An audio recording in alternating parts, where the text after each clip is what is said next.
Hi, Courtney. Thank you for jumping on here. I think we're going to have a really cool talk. Lots of different intersecting things. If you will, just let's go ahead and give that little introduction to yourself, and we're going to dive in on a lot of really important, practical things that people can do. Sure. Thank you so much for having me, Logan. I'm excited to have a talk with you and share this information with your audience. So I'm Courtney Voss, also known as Neurotic Farmer. My story really began, well, it probably began, into my childhood. But at the age of 17, whenever I was just wrapping up my senior year in high school, I experienced my first panic attack. I didn't know what that was at the time. I just knew that I had overcoming just like a full body experience of dread and fear. And it really was just kind of like a fear of death kind of thing. Like it really permeated from the tips of my toes to the ends of the strands of my hair. Like it was just this full body kind of like electrical impulse. Again, no idea what it was, but it just invoked such a fear response in my body. And because I didn't know what it was or what was happening, when it happened again, the kind of fear and buildup around it became even more. So they started happening more often.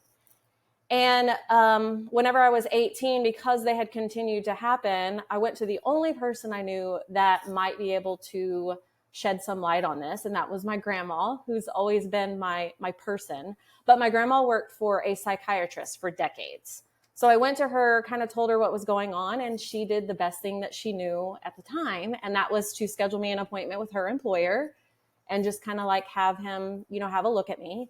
So I spent 5 minutes in his office and I left with a diagnosis of generalized anxiety disorder. And those feelings that I had, he labeled them as panic attacks and a prescription for an antidepressant. So I was on this antidepressant for about 18 years. And Mm. every day of those 18 years, I still struggled with those panic attacks and those feelings of dread and those, overwhelming sensations of fear in my body. And, it kind of morphed into a lot of things. It morphed into disconnection with my body, not trusting my body's response. Um, it it was one of those things where you wake up every single morning and you open your eyes and you kind of check in on those symptoms. So like this really, really deleterious habit of symptom checking. How do you feel today? Is the anxiety there? Like, how strong is it going to be? All that kind of stuff. I struggled with that still for 18 years, even on that medication. And then whenever I was 36, so 18 years later of being on this medication, I had made the decision to leave. I'd been working in corporate America since 2011. And I worked for this big company. It's a big chemicals manufacturing company that was really well known in the area that we're from in rural Texas. And this was one of those companies, like you get a job with them and you're going to retire from, like you're set, right? So just the decision to leave that company was like, what am I doing? I'm going to have to start all over. Like people don't leave companies like this or jobs like this. It's kind of like this false sense of security kind of thing. But it was such a toxic environment that I made this decision to leave, to go to another job in corporate America. I was actually doing the exact same thing, but it was for a smaller chemicals manufacturing company. So they were more, just a lot smaller and more that smaller mindset, not so like corporatized kind of mindset, at least in the beginning. Anyway, so it was that decision to leave that job that really just kind of crumbled. It was this shedding, this just complete breakdown of this identity that I had built up. And it was quite literally a breakdown. I had a nervous breakdown at that time, but hindsight, I can look back on it and express so much gratitude for that, because it was in the shedding of that identity that allowed me to kind of question all of these other identities that I had, the identity around being, having a mental health issue, around being anxious, around needing an antidepressant to, be able to function in everyday society. So really, I just kind of picked up the pieces and rebuilt all of these, my entire diet and lifestyle. And, here we are today, 5+ years later, I was able to get off of that medication. I've been off of it since January 26th of 2020. And I do not experience anxiety anymore. Like it's completely gone. And so I just want to come on here and share, tips and tricks and kind of talk through some of these things with you to give people hope that they're not, they don't have to be stuck in a model that's not serving them.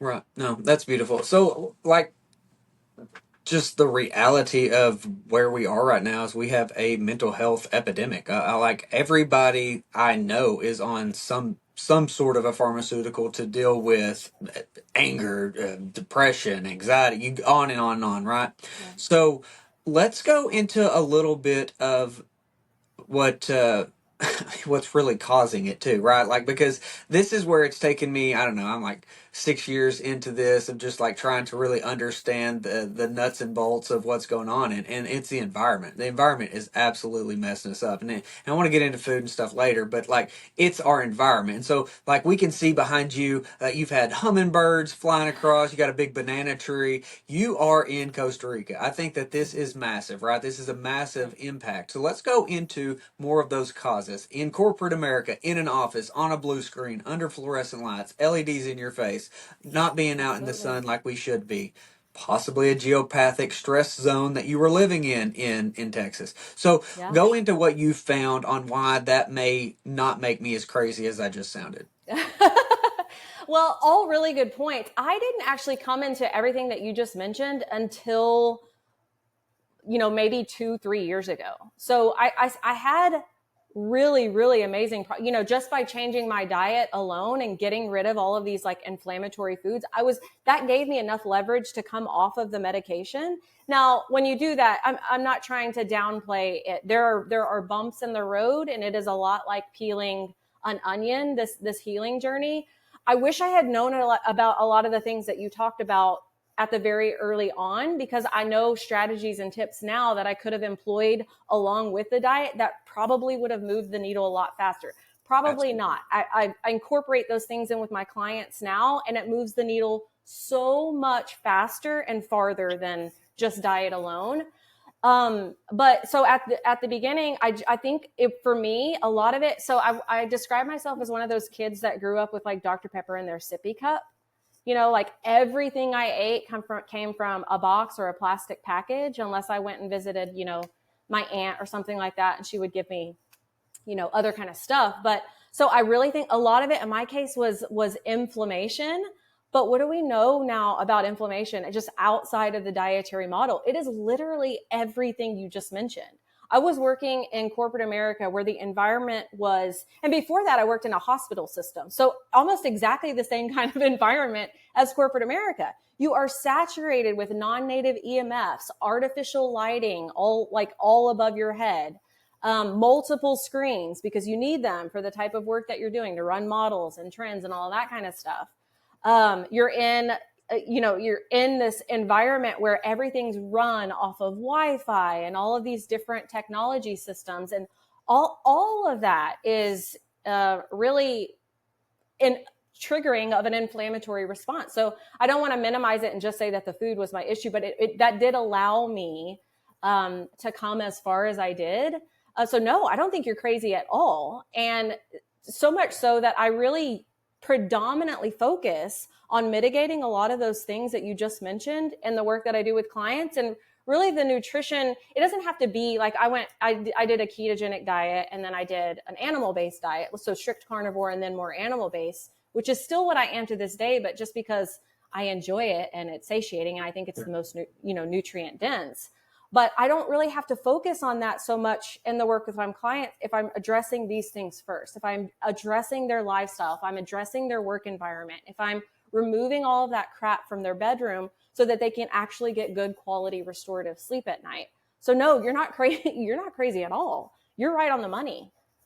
Yeah, so and like you said, it's a needle mover faster, right? Like Absolutely. because it really is. And diet, I have come to where it is so easy. It's we have made it complicated, and having Yes. this conversation is what sounds crazy. But this isn't even new. If we look at like John Ott and the Sarasota study, when we have a camera on a classroom of kids under these garbage lights, they're fidgeting in their chair, they're spinning, they're up, they're walking around, versus natural lighting, and they're sitting there calm and listening. I mean, this is not even new stuff. So we have an epidemic of mental health with our babies too. And that's what's just Yeah. really like heartbreaking on a whole nother level because Absolutely. being a kid and growing up's hard enough. Like I think back and think, good Lord, I don't even want my kids to have to experience some of this stuff. So, I know. Courtney, let's go into what you meant by getting that bedroom right, because this to me is that Pareto principle. This is the 80-20. We get that Yeah. bedroom right, and that is the big needle mover. Yeah. Yeah. So when we sleep, that's when we do all of our restoring, our repairing, our rehabilitating.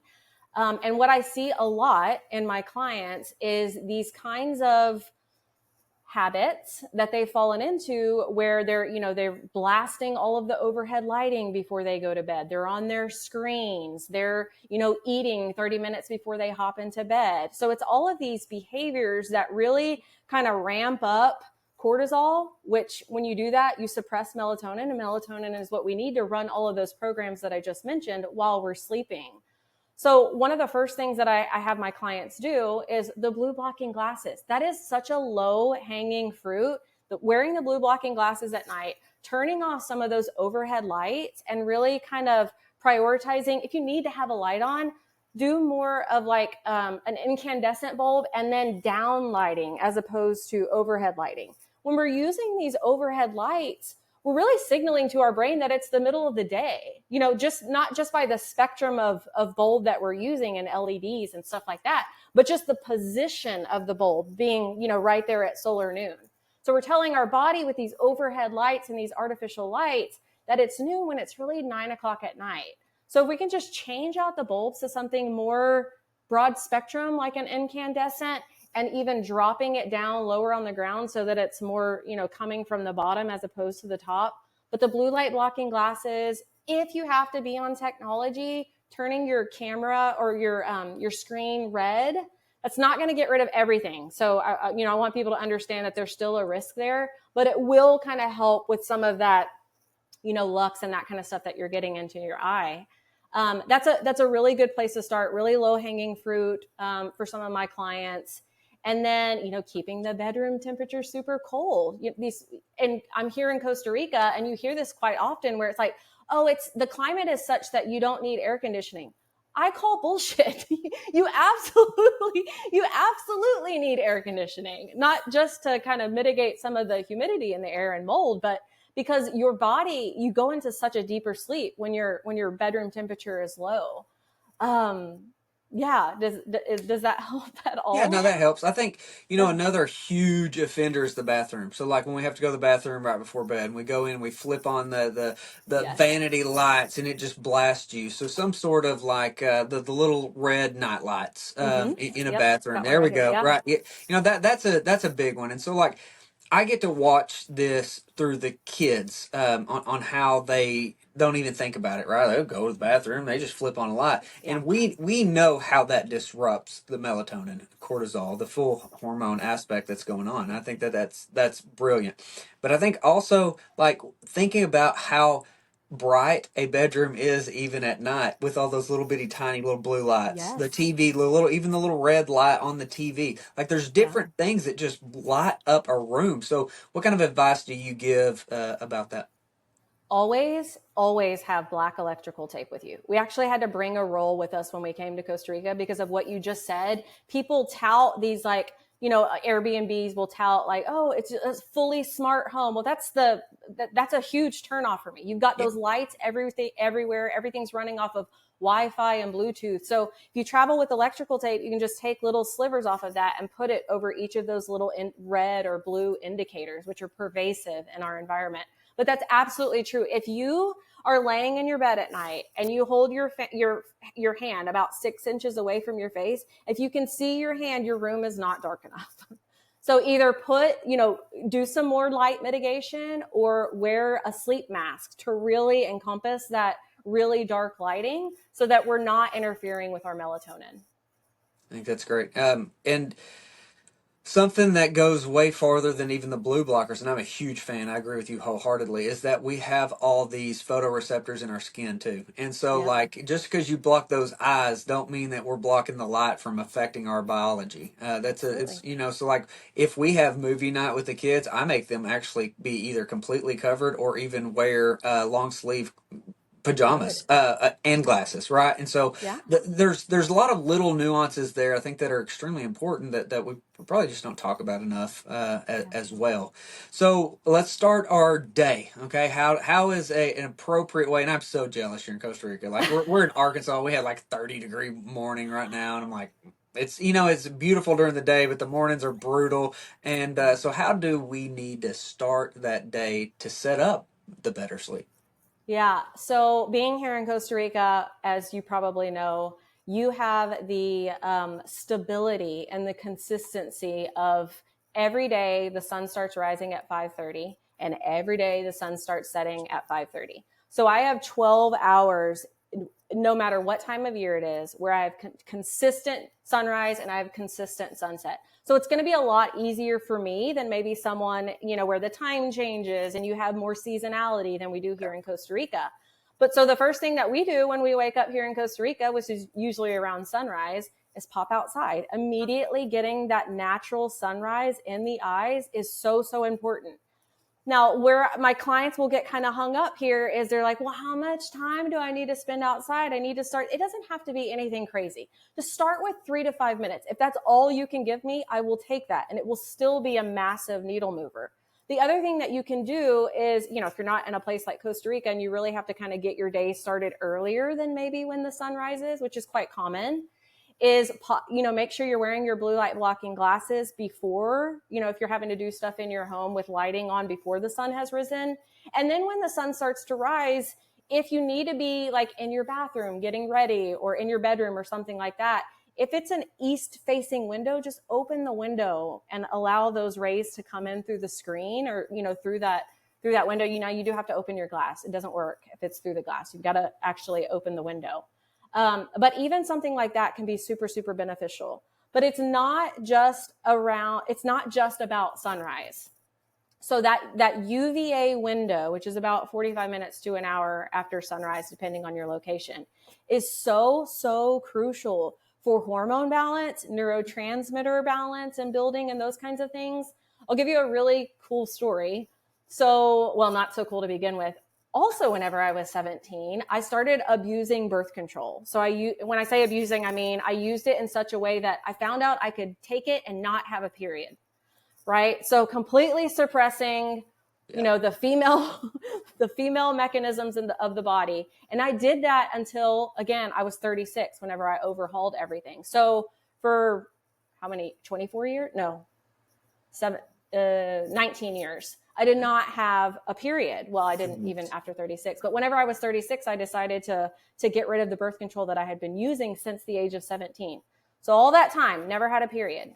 When we moved to Costa Rica last year, even after like removing my birth control, still my period did not come back. But last year in Costa Rica, when we moved here, I could start to see signs from my body. That's 24 years later. I could start to see signs from my body that things were trying to come back online. It still wasn't producing anything, but I could, I was just getting, there was, just signs. We won't Right. get into the details of it. Well, then we left and we went back to the States for the holidays. We come back in February, and the first week that we get here, I really start hammering in my time in UVA. So I'm not just doing the sunrise. I'm doing a 45-minute walk during that UVA. In that first week, I noticed a complete change in the way my breasts felt. They were sore, and I'm not talking like chest day at the gym sore. I'm talking about, hormonally sore. And I was like, oh, well, that's freaking cool. I'm getting more signs for my body that something's coming back online. We go for our UVA hike one day, come back in, go to the bathroom. Boom, I started my period for the first time in 24 years. So I cannot emphasize the importance of that time in UVA enough. I mean, it took way longer than I expected for things to come back on. I'm 41, about to be 42. I didn't even know if they were going to come back online. And I had completely surrendered to that, right? Like, I'd really screwed with my body. I really interfered with what she's supposed to do naturally. And I apologized and honored that. If it didn't come back, it was fine. But if it did, great. And then it came back. And so that time in UVA is so, so important. So if I'm working with anyone that has adrenal issues, hormone issues, any kind of, those two things are absolutely massive. I get them time in UVA and I have them like really maximize that time. And I've had 2 clients recently that have struggled with adrenal fatigue for like decades. One was 16 years, another one was decades. And when I just got them into that sunrise and UVA rise, I mean, to see them, their body just flood them with energy that they had not experienced in over 10 years was so, so amazing to be a part of, because they just thought that they were broken. So awesome. I kind of went off on a tangent there, but the very first thing that you should do when you wake up, not should, I don't like to use that word, but ideally you would get out and you would get that natural light in your eyes before you turn on any artificial lights in your home. Go out and get natural light in your eyes. Then you can pop back in and start, going about your day to day, using overhead lights if you need to. Yeah. No, I love the tangent. Tangent is extremely important because what you did was highlight leptin and POMC and understanding how that is dictated. But we need to definitely highlight that UVA only works on direct skin contact. So when we're wearing all the clothes and it's not hidden. So if we're not hitting directly on the skin, it's not working, right? Like, so if it's just a tiny bit of our hands, it ain't working, like you just said. So we, as much skin as possible. That also. So great point. Yeah, great point there. Because whenever I'm doing it, I've got my shirt hiked up, right? Like we want this little area right here exposed for POMC. I've got my shirt hiked up. You can't wear any kind of eye coverings, as much skin as you possibly can without, having your neighbors call the cops on you. Yeah, there you go. No, but it's so important because we've been conditioned to be scared of the sun, and UVA also stimulates melanocytes, right? And this is through the POMC that we had just briefly mentioned. But as we get into UVB, this is the one that really scares everybody, right? Also, before we get on the UVA actually releases nitric oxide, and this is also focally, right? It's where the sun hits, and so when we're having a lot of people that have issues with high blood pressure. All the things that have to do with cardio and vascular issues, this is a big piece. We got to have that UVA input. All right, now we'll go to UVB, and this is where we're terrified everybody's going to get skin cancer and die, because humans don't even exist now because we had so much UVB in the history of humanity. But seriously, the vitamin D, the melanin production. Let's get into how important the UVB is and how you address that with your clients who inevitably are going to be terrified from what their optometrist and dermatologists have told them. Oh gosh, it's so true. And you'd be surprised, or maybe not, how pervasive that messaging is even here in Costa Rica. It's quite sad to see all of the sunglasses and, all of the white sunscreen just completely lathered on people, or even, the long sleeve bathing suit tops, and, just people just completely terrified of the sun. Even, I'm like, why? And this isn't like the locals. These are people that have, expats that have come down to, there's a lot of northern people here. There's a lot of people from Canada here. So, they didn't have a lot of what is accessible to them here by way of sunlight in Canada. But it's like, why did you move here? You know why you moved here, because you feel so much better. And it's not necessarily just because you're surrounded by beaches and that kind of stuff. It's the sunlight. It is absolutely the sunlight. So one of the first things that you have to try to coach people on, first of all, what we were talking about earlier, that sunrise time and that UVA time, it's protective of the time that you spend in UVB. So it's what we call building your solar callus. The more time you spend in sunrise and UVA, the longer you can spend in that high intensity UVB and not burn and not, just kind of overdo it on UVB. So, but the only way that you're able to do that is if you remove those sunglasses, if you start to really like expose more of your skin. And I'm not saying like you get down here in Costa Rica and you're spending, 10 hours a day in the sun. I'm not suggesting that you do that, but you got to start small. So spending time in that sunrise and that UVA rise, and then pop into that UVB, for 5 minutes at a time, then go into the shade, 5 more minutes, then go back into the shade. And maybe you do that over a couple of weeks, and you will just see not only that tan start to build, that melanin start to build in your skin, but that melanin is protective, which allows you to spend even more time in UVB later. Like the more melanin that you have, you actually need to spend more time in UVB. But that melanin is also energy for the body. So people don't understand, like they don't understand that. How could that possibly be how could that possibly be energizing? But so that it's super, super important that we're doing these strategies to allow us to spend time in that UVB so that we're able to build vitamin D without any kind of like burning and that kind of stuff. Yeah. And, melatonin is very sun protective, right? And this is stimulated from mitochondria production and infrared.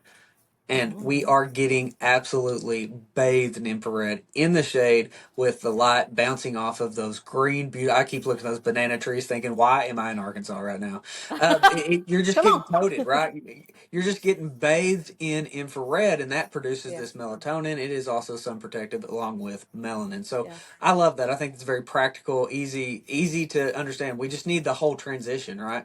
And to Yeah. me, that first part of the day is way more important than the second half of the day, and that's because you have the infrared, get the melatonin production, get the prep of UVB from UVA, and then you get UVB. I think that when we get that backwards, which most people do, right? Most people wake Yes. up, don't see the sunrise, they get to work or get to school, they're spending all day in the classroom or the office. They're not getting the UVA. They're definitely not getting the UVB, or maybe a little bit right after work, and they get a sunburn. I mean, Yeah. it's not that hard to figure out that's what's going on, but we're just going to pretend like, it doesn't really matter.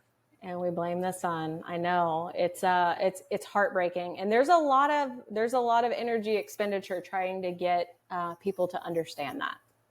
Yeah, and it's like how we started this, right? The biggest needle mover is because this is what governs biology, right? Like this is way more important than food. The food is easy. The food is local, seasonal, and natural, whatever that means, right? Right, But wherever whatever you're that at. means to where you are. Yep. So if you live in northern Alaska, you're going to eat fish or meat. If you Yep. live in Costa Rica, you're going to have access to a lot of amazing fruit most of the year, right? So Yeah. I think that, how do you coach on the food? Because it's definitely one that, Jack Cruz beats me up on every time we talk, that I'm like, Jack, I'm not trying to talk about food. I'm just trying to Are you get a food guru, Logan? do what? I said, are you a food guru, No, Logan? Jack Cruz loves to hammer on the food gurus. yeah, he Um, does. when I first started working with clients, because my certification is as a nutritional therapy practitioner, that was all that I focused on. And whenever I talk about this story or I share this story, I love to issue an apology for the first clients that I worked with and invite them back, because we've got some, the toolkit is way more expanded, and I have found that I don't have to restrict them so severely to like a ketogenic model or, a carnivore model. Now I think they're great and there's so much utility in them, but I don't have to with everything that we've just discussed.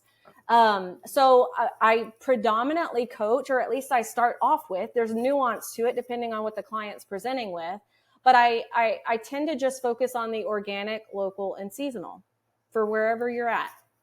Now, it's with that said, here in Costa Rica, where it's abundant in fruit, I'm just not a fruit eater. I might occasionally grab a pineapple from the farmer's market, or they have these little teeny tiny apples, which are great, but they're like, the ones in the States are like massive, but the ones here are maybe like an inch all the way, and an inch in diameter. So they're super small, but I'm still not a big fruit eater. I still predominantly eat animal based, but local and seasonal here is even, I have access to broccoli and cabbage and cauliflower and Brussels sprouts and onions and garlic year round. Yeah. grown right here in people's backyards. So those are the kinds of things that I choose to incorporate for my diet here as opposed to fruit. But, you know, if someone like Paul Saladino is here, he's, you know, right down the road from us. He's a huge fruit eater, and that's okay. He's using that energy that he's consuming in all of that fruit by being in the water for surfing 3 hours a day. He's a very active individual, but it's all organic, local, and seasonal to him here in Costa Rica. Right. So that's really what I try to cook. I tell my clients, go to the farmers markets in your area. What your farmers are selling, like producing and selling, that's generally what you can have. Yeah. Yeah, I think keyword was producing, right? Because farmers market, I own a farmers market. That's what I do. I own a grocery store, right? So like I know how things are sourced, and it's not local by the most part, even at farmers markets. So that's just a fact. Yeah, got to have a relationship and ask questions and talk to them for sure. Absolutely. You hit on something that's very, very, very important. And so in my paradigm of local, seasonal, natural, you know, emphasis on natural, you just compared two apples. You compared a natural small apple versus a frankenfood that is a engineered, hybridized thing that is not natural, right? That those apples didn't exist 200 years ago. Those apples didn't exist 100 years ago. So that's not even the same thing. So when we have more of these heirloom or heritage varieties, I think that's also very, very important to this context as well, because those two apples are not even the same thing. Yeah. And you see that in a lot of the different, again, you made a very good point. You need to have a relationship and really talk to the individuals at the farmers markets and, you know, ask questions about their production and those kinds of things. Are they growing it in a greenhouse as opposed to, you know, being, you know, full exposure to sunlight and those kinds of things? What are they spraying? Obviously. But the food here and some of these booths, like if you look at a carrot here, it's going to be like this big. It's going to be like misshapen, fat. It's, you know, super small as opposed to these, you know, pretty carrots that you would see at the market there. Same thing with the broccoli, these massive florets that you would see back in the States. Here, they're much smaller. You know, they're not as even around the crown. So very important nuances there. But yeah, these apples, they're again like an inch in diameter. You know, we're talking about 2, maybe 3 bites max, which is great. No, that I love that. That's all of the different distinctions, and you hit on Paul being in the ocean, being on the beach, and so let's get into a little bit of that grounding. The fact, you know, something that I do. I take sea minerals that are actually meant to be supplemented orally, and I cover my kids with it. I cover our bodies with it. And then I take tallow because it'll dry and it gets all crusty and flaky. And then I mix the tallow on over them. And I even use a little bit of methylene blue. I'm probably getting a little crazy with it right now. But no, I love it. Keep going. the ocean water, all of those minerals in there help the body utilize the sun even better. And so, absolutely, you know, that's how I try to hack it in the middle of Arkansas. Yeah. So is it what sea minerals are you using? Like Quinton? No, because those are expensive. No, just regular. We're just looking at like magnesium chloride, sea minerals, like gotcha. Dead Sea minerals. Gotcha. No, those are great. Yep, those are great. I'm not trying to say don't use those, but I would not use that on your body. You drink. Good point. Yeah, I'm a little tight when it comes to some of that stuff, but the grounding and the sea water is a big benefit. So go into how you've seen that. How have you experienced that being down there? Yeah. So you touched on just the natural and the availability of the minerals that are in the water, in the seawater. We know that when we're connected to those minerals, or, you know, by way of grounding. So walking on, you don't even necessarily have to be all the way in the water, but if you're walking in the sand where the moisture from the water has hit the sand, you're going to be able to ground because of those minerals or electrolytes so much more better than if I like step outside onto the patio here, which is concrete. I might be able to ground depending on what it's sitting on. But if I go to the ocean and I do that, or even like a riverbed or something like that, that grounding benefit is going to be so much more magnified by way of connecting to what is natural. So kind of to loop in the mental health stuff or any kind of like inflammatory condition. If I, let's just hypothetically say I suddenly out of nowhere experienced a bout of anxiousness, what I would do, not in addition to everything that we've talked about with that time in sunrise, but I would go and I would do that time on the beach, connected to nature, connected to that Schumann resonance, that natural resonance of the earth, and use the benefits of that grounding to really kind of re-establish my body to nature, because it is quite literally what you mentioned earlier, this bathing and these non-native EMFs. I'm doing it right now. My laptop is plugged in. I'm connected to Wi-Fi in this Airbnb. I'm bathed in, I should have my window open right now. That's a faux pas on me. But anything that you can do to really just immerse yourself in the benefits of those minerals, in the benefits of the natural Schumann resonance by being in nature, is going to be so, so massive on your health.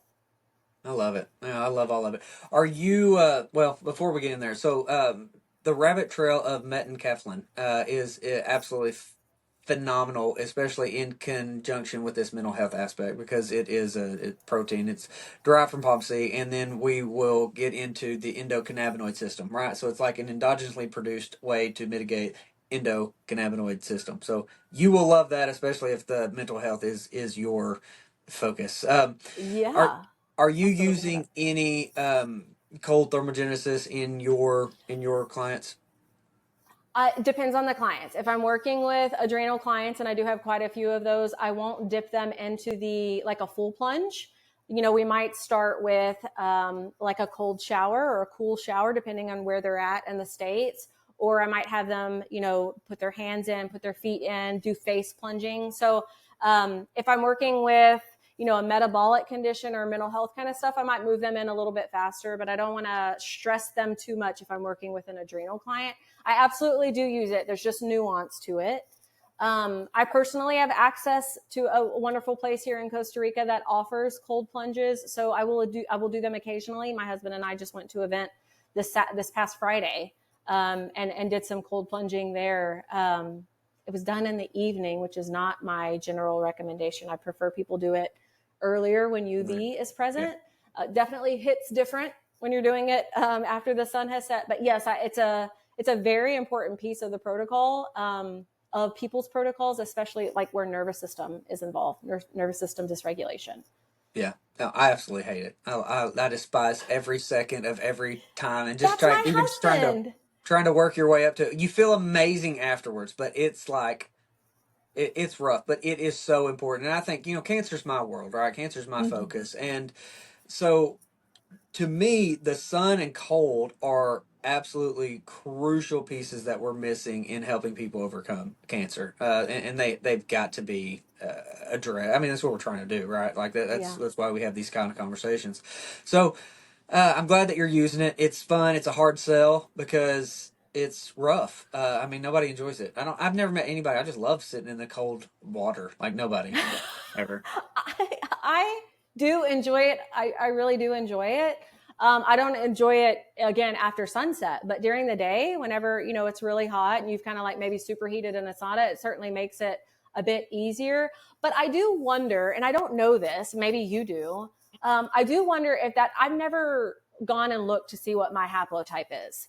Yeah. But I would venture to say, because I do crave the cold, I love being in cold environments. I'm covered in fuzz.